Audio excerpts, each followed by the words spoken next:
ครับสวัสดีครับ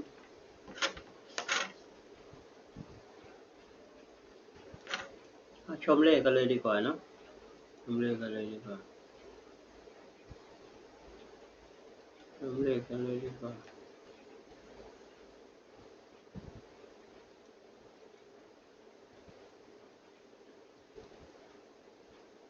จดเอา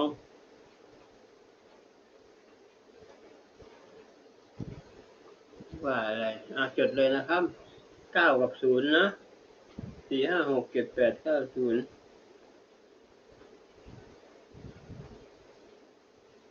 จดเลยครับจดเลย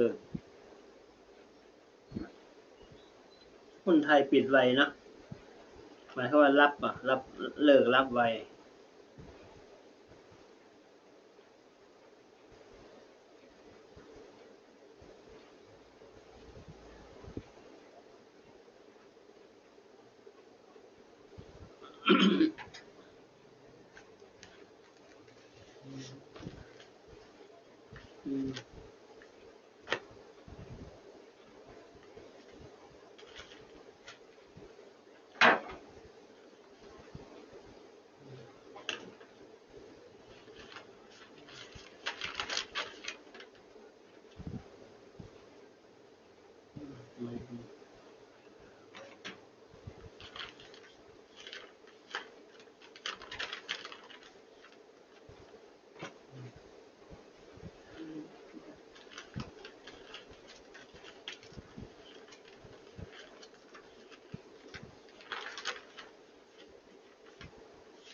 ทำสักอันเลย